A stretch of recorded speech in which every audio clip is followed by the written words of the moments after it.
Hi, this is Jeff at Tropical Plants at 53 degrees north, and today I want to introduce a series called Ask My Subscribers, and I think it would be a good idea to every now and then to kind of throw it out into the comments and say, look, here's something that I'm not sure about.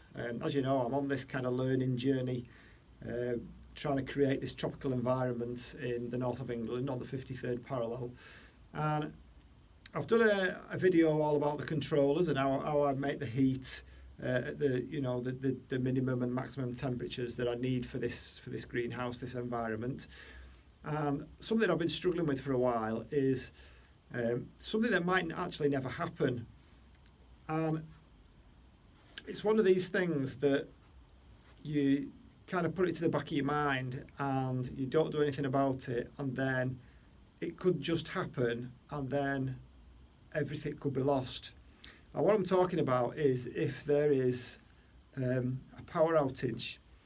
Now, I can't actually remember the last power outage we had in the UK, or in this area of England anyway. There certainly have been plenty over the years, but it's a good few years since we had one.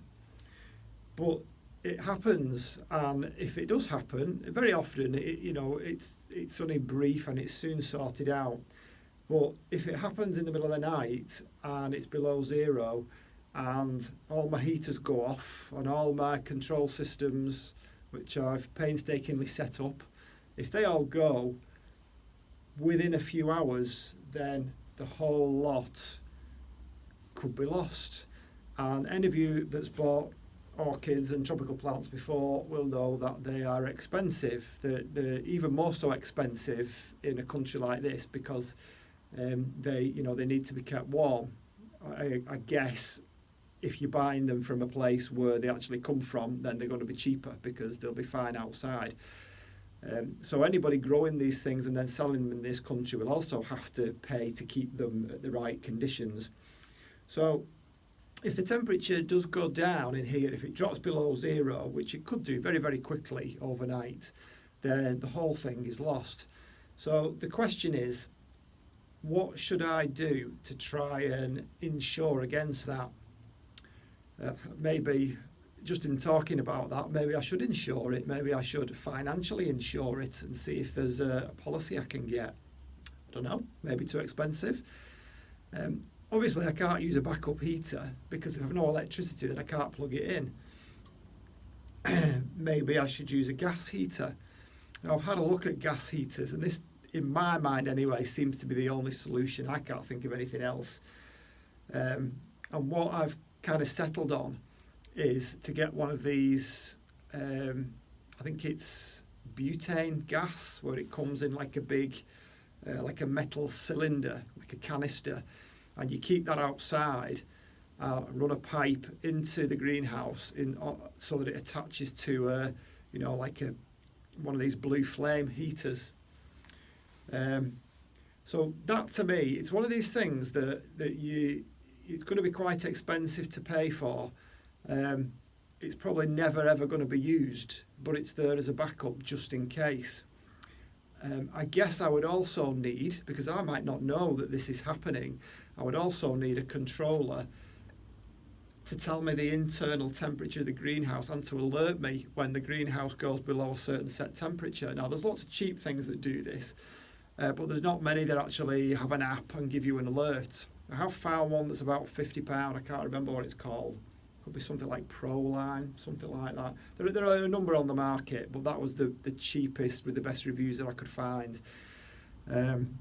So this is what I'm looking at doing. Again, it's going to be a lot of expense, but you don't really want to create an environment like this and then just leave it to chance that you're going to lose the whole lot. So yeah, that's what I'm thinking.